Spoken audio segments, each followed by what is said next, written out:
three very presentable gentlemen. So would you like to introduce the Jakes? Well, thank you for calling us presentable. We appreciate that a lot. Yeah, we have Jake Johnson on the fiddle next to me and Jake Marriott playing acoustic guitar. And you. And me. I'm Tyler. Yeah. And I will also be playing. Yes. We had the pleasure of speaking, Tyler, to you kind of during the pandemic, kind of in the, sure.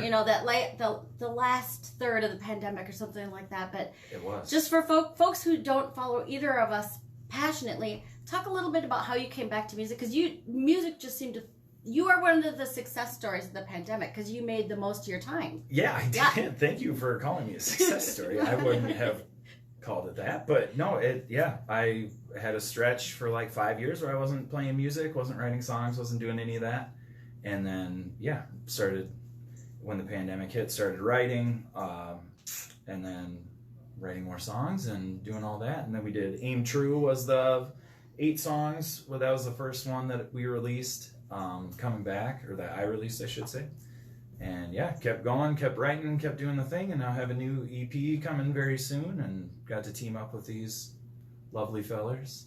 So how's the process been different? I've just heard a couple of songs from it, but it sounds, I'm going to dare say, more uplifting? Yeah, thank Would that you be for that. fair? I would agree with that. I think I'm in a little bit better place, and more so from like a life perspective. That Aim True was like a divorce record and pandemic record, and so there was a lot of sad and lonely and all that kind of stuff going on, and there's less of that in the new ones. And then too, from a songwriting perspective, for so long I had been writing like chord progressions and music first, and then fitting melody and lyrics and stuff like that afterwards. And this was kind of the first stretch where that changed, where I was doing melody and lyrics and stuff like that first, and then fitting music to it behind it more often. So even that is like a pretty big shift in how it comes about. Was that a conscious change or just happened? Yes and no. I was getting pretty irritated with, it just felt like everything was the same. Like my melodies were all kind of sounding similar, my cadences were all sounding similar. And then, what sparked it? Oh, it was a country music documentary, and I saw that Hank Williams he would write his songs like driving from place to place, and would just like be writing the songs in his head. And I was like, I could never do that because that's not my process. Well, why can't I try that? And so I started trying it, and then the first 3 songs that I wrote like that were like the happiest I've been with 3 songs in forever. And so, I kind of kept doing it. It's a little bit back and forth now where there are, the hook of certain songs starts, and then I'll fit the lyrics and the verse stuff and all that after I have the music. But now it's pretty much that process is, what is the main melody, what's the chorus, what's the thing in the verse, and then I kind of expand off of that. But it's like a rule I use now is when I'm writing a song, I don't have my guitar in my hand. Okay. I had never done that up to this point. So that's got to feel, I think of Samuel Beckett, a playwright, Irish playwright, his last plays he wrote in French. Mm-hmm. So because he had said all he wanted to say in English. For sure. And they're very different. Exactly. And that was the thing, was it just is like basically anything you can do. Well, I started listening to a lot of that older country stuff, and like Hank Williams and that sort of thing, and kind of getting farther away from my comfort zone, and like just from a melodic perspective, like sounding less like pop punk from the early 2000s and stuff like that, and leaning more towards, Hank Williams and that, older stuff, or just more twangy stuff in general, because I don't live in the Hank Williams world the way that some of our people we play shows with and whatever, they love that kind of stuff, and I'm not like that. I'm more of a more contemporary, is better for me. But that process was totally inspired by that country stuff and listening to that stuff and building those melodies. And instead of having the lyrics try and explain how I'm feeling, and you listen to the whole song and you kind of, he feels like this. Some of those country songs are, I'm so lonesome I could cry. Yeah. You don't need a lot of explanation of that when you get you don't need so much nuance. Yeah, exactly. And sometimes that, for me, revealed like this whole new way of doing it. And I was going to say, It's been too, I've seen or heard from the 2 songs that I've listened to that the instruments are letting us know the emotion more so than your lyrics. Definitely. And that was for sure a conscious decision. Because before I was making the records and doing the songs, and I would get other people to play parts on it, but there's no real relationship with me and them. It was just like I would send something to a drummer and they would send me drum tracks back, but I don't know that person. They don't really know what I was trying to go for from a song perspective. And now playing with these guys consistently and having a band together for a little bit, it really solidifies that sound. And then I can't say enough for the new EP that we're gonna put out. Dustin James Smith from the Josh Cleveland Band has helped so much. He's done so much for that EP, playing on it and mixing it, and he's been incredible for the process. I just saw that band for the first time sometime this summer, which means yesterday, 3 months ago, I don't know, it was hot out. Yeah. But I was really impressed. It's great when you can... They're outstanding. As a band, they're phenomenal. And I think there's like 5 or 6 of them, and they all are outstanding. Yeah. Josh himself is an amazing singer. We played a show with him at Hook and Ladder this winter, and that was kind of the beginning. And we played at Sociable together once, and then had a show at the Hook and Ladder, and we got along really well. They're all so nice, and those songs are so great, and they're all so talented. Those harmonies are just unbelievable. But I cannot thank Dustin enough for the work he's put in on this. It basically went from I played acoustic and Jake played bass, and we had a little bit of fiddle on a couple of them, to this amazing thing that it is now. And that was basically Dustin was responsible for making it sound like that. So he's incredible, they're incredible, and this EP doesn't sound the same without him. But everybody should check them out. That band, absolutely. Real good. We're talking a lot about the sound, and I'm looking at 3 gentlemen with instruments in their arms. Would you play us a song? Could you play us a song? We would absolutely love to do that. Or I would. I don't know what you guys would. You guys are right. Let's do Off My Mind. This was like one of the first ones that I wrote where it was just the hook of the chorus, and then I kind of expanded off of that. I kind of like country vibe too. 1, 2, 1, 2, 3, 4.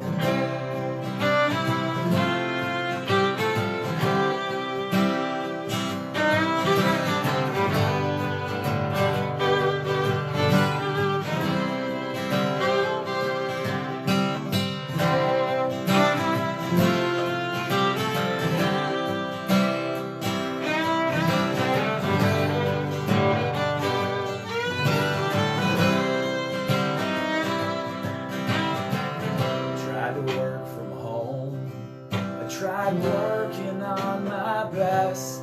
I tried working out, working more, working less. I'm trying out some new routines. I ain't gonna lie, I'd try anything to get her off my mind.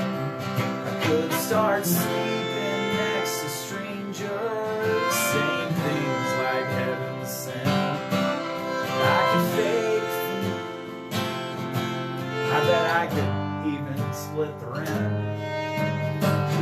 There's no wrong answers here, no, this is a waste of time. I'd do anything to get her off my mind. Okay, here we go.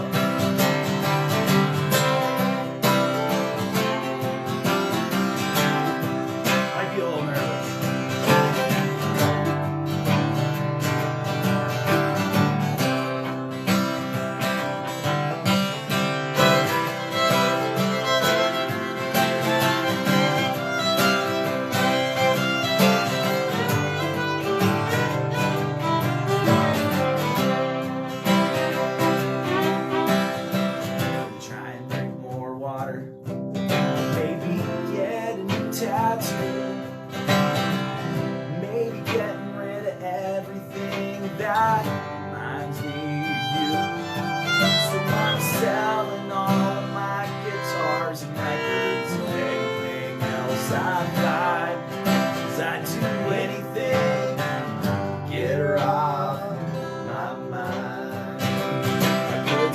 start straightening out my edges. I can start a hardcore band.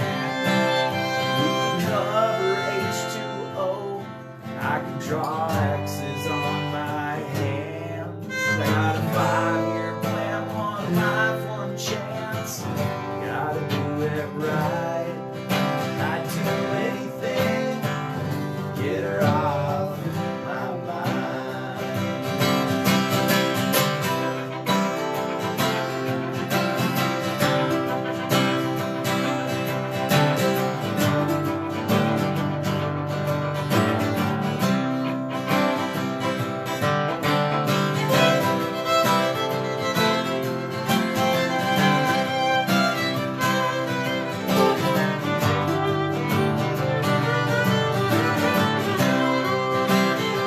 I can drive my car to Texas. I can stop in Tennessee. I can plant myself in Missouri, but I'd still be just as lost as a man could be.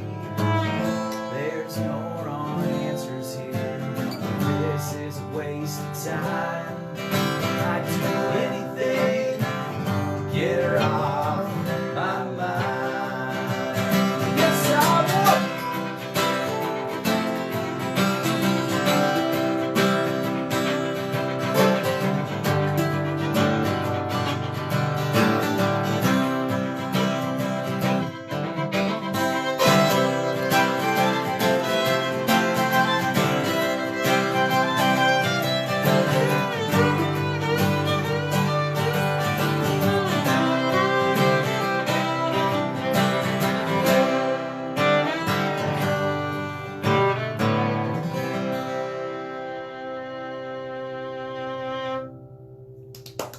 Nice. That was my Tyler bad. I Haag. started that weird.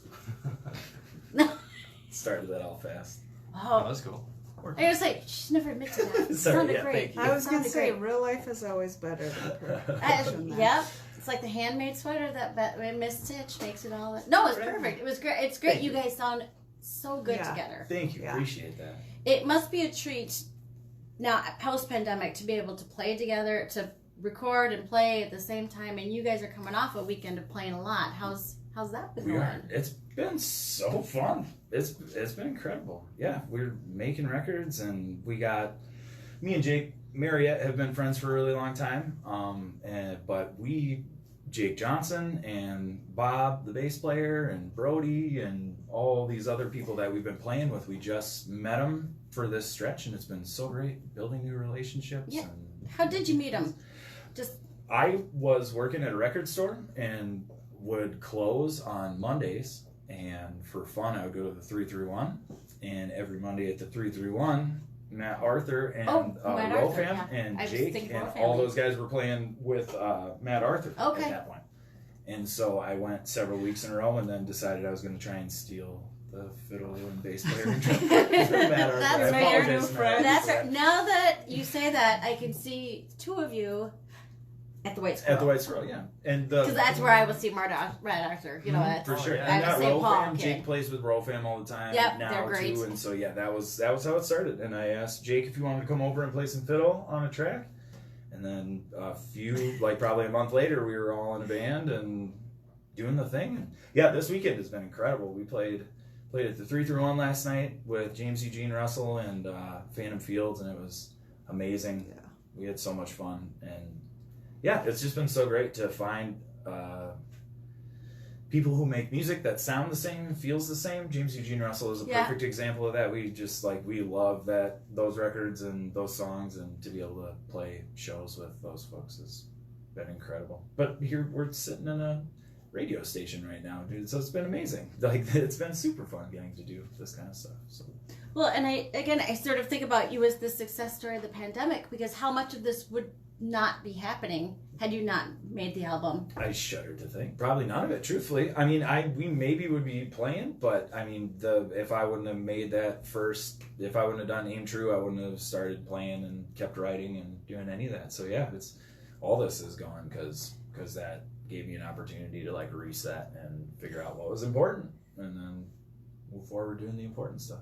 I mean, it's a great story of, opportunities presenting, you just got to know when to walk through. Yeah, for sure. That's it too. And then too, a lot of it is, for me, it feels like, yeah, just like acknowledging what you're supposed to be doing. You know, like I did it for so long and then figured it was not that big of a deal, and you know, I had to focus on more adult things and blah blah blah. But that's such a big part of who I am that it just like wrecked me for 5 years. So if for no other reason, just to be able to acknowledge that I need to keep doing this, and it's a terminal illness that I'm never going to get rid of, and I need to, like, you know, acknowledge it as such. But no, it's amazing. It feels good to be back doing the thing. Last night at the 331 was one of those shows that is just like waves of like, oh my gosh, I'm doing the right. We're here. We're where we're supposed to be. These are the songs that we're supposed to be playing. This is the bands we're supposed to be playing with. These are the venues. This is what it's supposed to sound like. Just felt so right and awesome.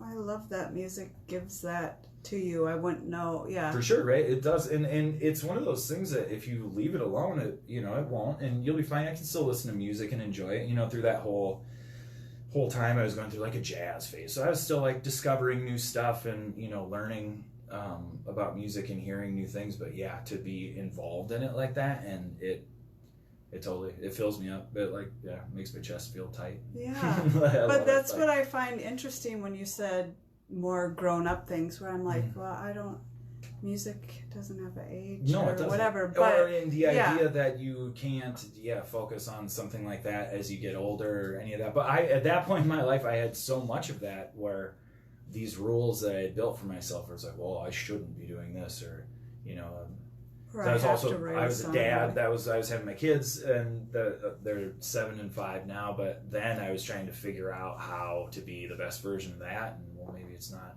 playing shows or music, and maybe, you know, focusing and blah blah. But that's who I am. I can't, you know, like I could never be the best version of me if I'm not doing this. I'm a sad version of myself. Well, and good dads come in a lot of forms. That's true. From the non-cookie making mom. 100, yeah, for sure. No, and that's exactly it. And I think that was my problem. I have kids now, so I better get a 40-hour-a-week job that I hate at a factory, and I better, you know, act like that, and, you know, teach my kids about sports. I will teach them about sports, but, you know, like all these ideas in my head of what it's supposed to look like. But yeah, those are the best parents, and the best anything is where you acknowledge who you are and then give your best version of you to that. And I'm a much better dad now than I would have been if I wasn't playing music, that's for sure. Well, and there's kind of, your kids are close. I have kids, they're close, they're much older, but there is a time when they're 1 and 2. Mm-hmm. And you're just there to feed them when they wake up. Your life is over. I shouldn't put it that way, but you're really very dedicated to them for a while. And then the older they get, the more you can share with them beyond just the Maslow hierarchy of needs. Beside, you know, beyond water and food and all of that. That's exactly right. But those 2 years, kind of, they'll knock the stuffing out of you. 100%. And to do when the kids are that close too, and you really have to. Well, anytime you are having children, it's a whole revamp. You have to become a different version of yourself so that you can best take care of the kids, you know, et cetera, et cetera. And so I think I kind of ran with that, like, oh, I better wipe the slate clean and be a totally new person. But as I was wiping that slate clean, I was also getting rid of all the stuff that made me happy, you know, which is a problem. But no, you're redoing everything, and so it makes sense that I did what I did, but yeah, it feels really good to be back. And playing shows like that at the 331 is like that amazing reminder right in front of you, like, oh gosh, yes, we're doing just that pure joy of wherever you get it. For sure, 100%. You know? And that's what it is, pure joy.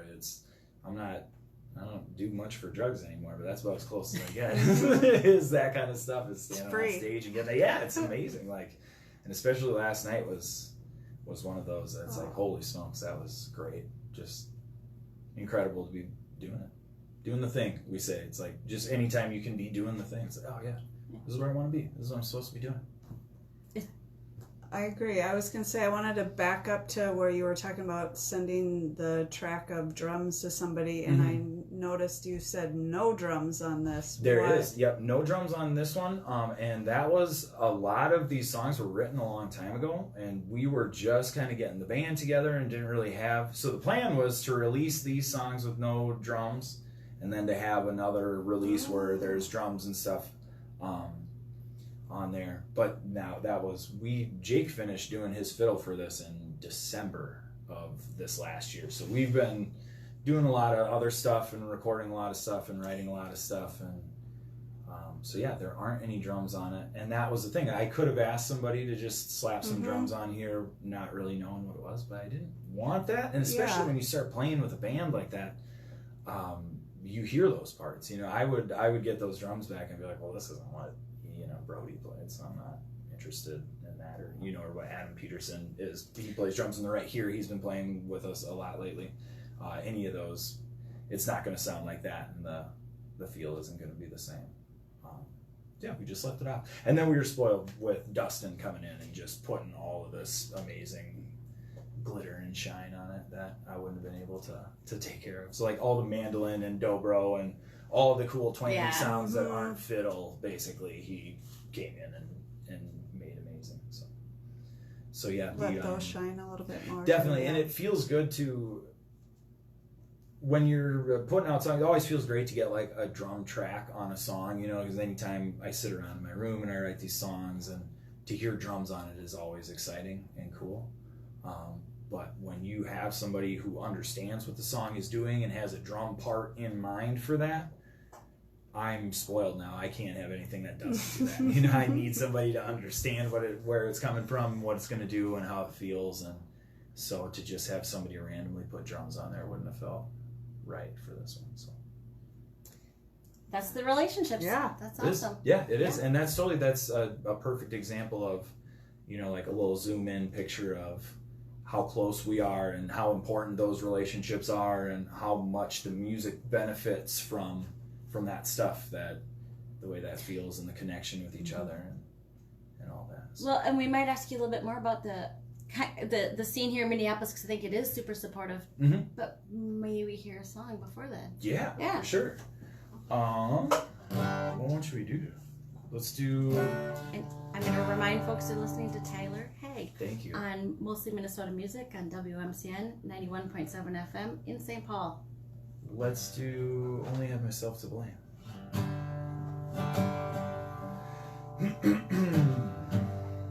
We'll see how my voice handles this, but we'll give it a go. I can hear you calling someone else to this day. It keeps me up at night. It echoes in my brain. And I know I only have myself. It's gonna rip me up. Watch you walk away.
Tyler Haag. Thank you. That's great. That's taking a lot of ownership in one song. Yeah, right.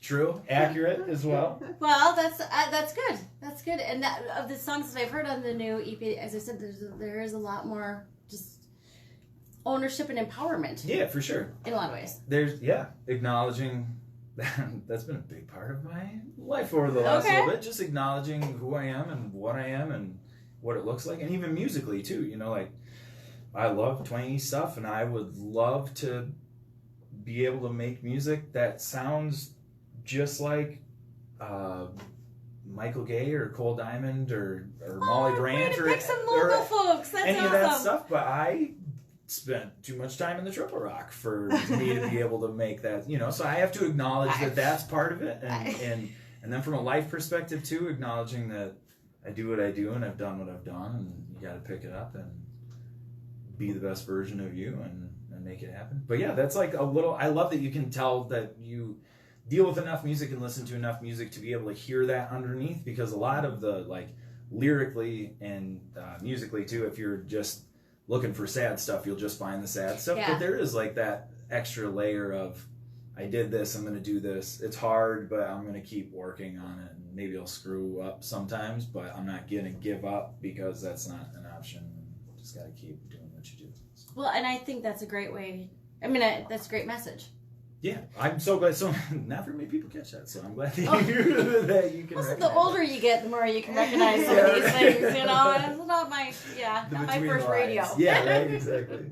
I was like, I do like you have that vibe of Bruce Springsteen or John Cougar, where it's the working man, the struggle, but it's okay. It's still a good life. It's and that's still... it. Is there's a very important line there between destroying yourself for the sake of hard work and using hard work to help build who you are. And I think Springsteen is a perfect example of that.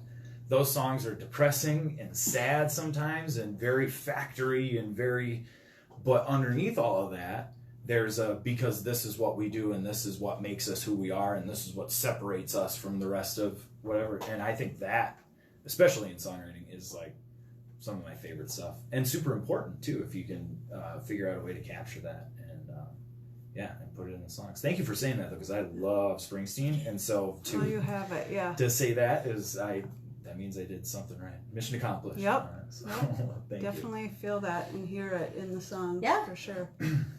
Well, and to go back, I said, good on you for naming local folks right away. Yeah. But how does being in the Twin Cities influence what you're doing, what you're able to do? For me, it's a big part of it. I'm a music geek, so I look more contemporary folks and people who are playing right now. I mean, a lot of those people are our friends. I love Cole Diamond. I like Michael Gay a lot, Molly Brandt, and any of that squad. We've played a lot of shows with them and that sort of thing. But for me, the Minneapolis, the sound, the history, it's replacements in Lifter Puller and Soul Asylum and that kind of stuff, because you can still, like, we were just at the practice space the other day and we saw Dave Perner was just at the BP that we were all at because it's right next to the practice space, and that kind of Minneapolis, that kind of scene, that sort of stuff feels really important and really big, and I like to focus on that. But as far as this scene specifically and the level of twang that's coming out of this city right now, and the amount of people who are, I mean, Molly Brandt had that show last night. Yeah. That was, I'm assuming, very well attended. And Cole Diamond plays really well. Jeffrey Robert Larson is another one who's outstanding. He plays with Cole Diamond is usually his like backing band when he's playing. But yeah, there's a lot of really, really talented kids playing those songs. Phantom Fields. James Eugene Russell is one of my favorites. Minneapolis Sound altogether. The Evening Rig is one of my favorite bands of all time, like ever. Nice. People used to ask me who my favorite band was, and it's them. Like Springsteen, Lucero, Hold Steady. It's the Evening Rig, and I can see them every weekend, and I kind of don't. Yeah. So that kind of Minneapolis sound and carrying on that I don't know, not that I'm like carrying anything on, but just feeling like that and feeling like I'm a part of that, those folks that came before me, and then when you're playing the shows on a day-to-day basis, just to feel like you got a squad with you is really cool. Well, what I always like to see is there is some cross-genre support of musicians. You show up at a show. For sure. That I always think we were interviewing Charlie Parr, and I wasn't sure how old he was, and I realized quite quickly that must be the same age, because all of a sudden he's talking about every punk show I went to as a kid, and I was like, oh, no, Right. Totally. oh, No, I mean, from this, that to and this city has been doing that for a long time. You can see the flyers where it was Liverpool or Dillinger 4 and or Atmosphere all playing the same bill, and that's a lot of different sounds on a bill like that. But it's more about, to me, playing these shows and booking these shows, it's more about who fits with you personality-wise, because there are a lot of really good fits musically, but personality-wise and vibe-wise, it's especially in the country scene, is you can be so soft and so two-steppy and so ballady, and then we get up there and I'm barking like Blink-182, and it doesn't sound the same necessarily, but no, it's important to have those people. Well, and I even just see if you're not, especially when you're not on the bill and you show up. Mm-hmm. That's always great to see. You're like, oh, this could be a great show. I see For sure. a lot of. And did you the Undercurrent Minneapolis? Thank goodness they're around. But like their list for yesterday was obscene. How much music is going on in this city right now, and how many places you can go to see that stuff. It's not going away. We like it here. We're all into it, and that's the thing, is when you start seeing the kids at other shows or your friends, or the Right Here is a band that they're more of a punk rock band. But and we've known them forever. We're really good friends with them, and we go to their shows. They'll come and see our shows, and you guys know each other? It's like, oh yeah, we do. Man, we used to play in bands together, but now the sound isn't all the way the same, so that people don't always know that. But we have built those relationships, and we love it. I will say this about the Molly Brants and the Michael Gays and the Cold Diamonds, is that's more of that kind of a country, and I feel like we kind of fit into a different place with Phantom Fields and James Eugene Russell and that sort of stuff. We're not as honky tonkin as some of those. We don't do any Alan Jackson covers, right? That kind of thing. Nothing wrong with that, but that's just like, I would do a NoFX cover, not an Alan Jackson cover, and so it's a different scene, but those people are really good. Josh Cleveland is another one. We don't sound super similar to Josh Cleveland or My Grandma's Cardigan, but we played that show and it was a blast, and we all got along with them. We are making records. Jake went over to Dustin's house and cut fiddle tracks not that long ago, and so it's friendly people playing music together. And it's very incestuous too. We're all playing on each other's records. Jake was playing 2 sets for fiddle. He played with James Eugene Russell last night. And it's not uncommon for us to, like us in the Right Here, share a drummer, and so there's a lot of that. But it's so important, because otherwise it's just you playing music in your room, and it can be cool, but that gets boring real fast. To have the other people around helps a lot. So. Well, it just sparks a different edge, or 100%. how you see it. 100%. Yeah, 100%. And that was too last night at that 331. Felt like that, where I was just like, oh, quit rubbing it I'm in. Sorry. It was I was so sad. I floated out of that place. I bet. Was feeling so good. It was just the perfect vibes, and it was so fun. I had a great time. Good people. Just felt like I was doing what I was supposed to be doing and where I was supposed to be. Great. Well, I was gonna say that's the magic of the 331 too, is what they give all of you guys too, to be able to go see the other musicians and play. I think it's special. White Squirrel too, and they're like owned by the same. But it's just they figured something out about it's important. Live music is important. Not having big covers, and it's good to get paid, and cover charges and tickets are necessary and stuff, but to have a place like a 331 or the White Squirrel to be able to go for free and know that there's going to be music there every night, and know that you're not going to have to pay, and I think that's really, really important. I always think for somebody, I see a lot of music, that it reminds me of when my kids were little, Mm-hmm. and some museums you can go to for free and some you can't. You go to the free ones Exactly. because Yes. what if somebody has a fit? What if you get hungry? Say if you know there's going to be music and it's going to be free, I don't really care who's going to be there. I'll show up. Exactly. There are times where I know who's going to be there, Mhm. and that opened you up to new bands that you never would have. 100%. Yeah. And I've seen so many of those sets at the 331 where I was not expecting anything, just went in there because I didn't really have much else to do. Well, that was how I met Jake. Was I just was grabbing a non-alcoholic beer or a coffee or whatever, and needed to listen to some music, and started going regularly because I was like, wow, these kids are amazing. Those Monday nights are fun. Everybody should go to the 331 on Monday night. Hey, it's a trip. This is where it's so far from St. Paul. It is. So So it's, far I mean, from that St. is Paul. the one where you're like, oh man, It oh is man, too. oh, And then man. it's even once you get off of the freeway or whatever, you're still so far away So from the far. 331. It's so worth it, So though. it is. That it is, is. yeah. Sociable Cider Works too is another one where they're just no charge and there's always a built-in crowd and everybody that goes there kind of knows there's going to be music. Steve the sound guy is incredible and it Nice. always sounds decent, and those places are really important. Nice. And, I'm looking at the clock in the wall. Mhm. Can we talk you guys into playing one of our songs? yeah, for sure. We will do.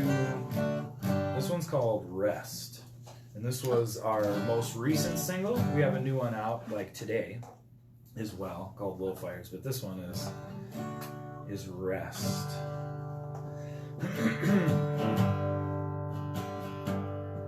I bought another bag of weed, got a new tattoo. Nothing left here reminds me of you. Divvied up the records, almost came unglued. Nothing left here reminds me of you. And I've been trying to keep my head above water. All these fights and all these daughters got me holding my breath. I've been trying to get some rest.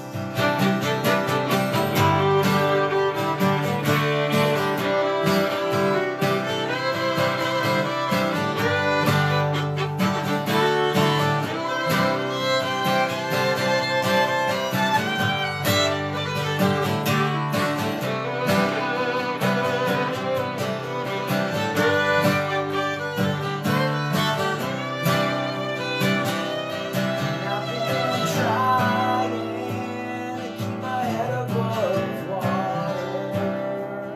All these fires and all these daughters got me holding my breath. I've been trying to get some rest. I bought another bag of weed, got a new tattoo. Nothing left here reminds me of you. Divvied up the records, almost came unglued. Nothing left here reminds me of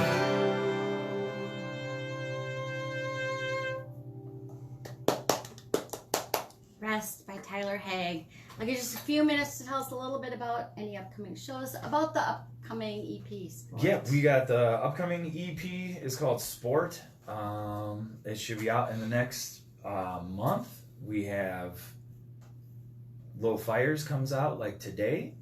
We have a show coming up August 5th, August 20th at Sociable, both of those. What else is coming up? Do you want to say anything, Jake Marriott, on the radio? You haven't said anything the whole time? Yeah. Say something. You got it. I'm really excited for tomorrow night to watch the Rowe Family Singers and Jake Shred. Right? Ooh. Roll fam. I Roll love fam. Jake, say something. Yeah, Monday nights at the 331. Woodson. Nice. Woodson is Jake's band that he kind of. Would you say you're on the show in Woodson? Are you the band leader? It's a collective. Okay, there you go. I set you up for disaster. You handled that. You really, came for blood right away. That was a generous really well. answer. That was the right Yep, answer. that was You're trying to that make was- make a scan. You're trying to break the band. I was trying to break the band up. He's trying to get more band members yeah. here. That's how I do it. So, Woodson they're amazing, and that's Jake and all their buddies that are that age. Bob is in our band; he plays in that. Lydia is in that. They're all in also Emmy Woods and the Red Pine Ramblers. Yep. That's like the majority of that band is Woodson as Okay. well. Yeah, that's on Monday. I think for us that's August 5th and August 20th. And we might have one on August 11th in St. Paul, but Nice. TBD on that. I'm not sure what's up with that one, but go to Sociable in August on the 5th with Jeffrey Robert Larson, and then the 20th at Sociable is going to be 8 acts. Oh, that's the big one. Yeah, an all-day like country twang fest. Martin Devaney will be out there. The Right Here is going to be there.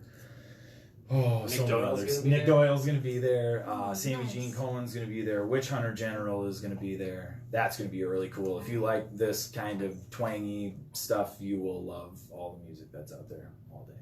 And that's August 20th at Sociable. All right, we'll leave you we'll leave folks with that great advice. We could probably play out with Little Fires, but before we want to say thank you. Thank you. Thank you for coming in. The pleasure is all on this side of the table. I love the radio so much, and I'm just like geeked to be in this thing. So thank you for giving us the opportunity to hang out and feel cool. Good. Ah. We got Little Fires by Tyler Haag.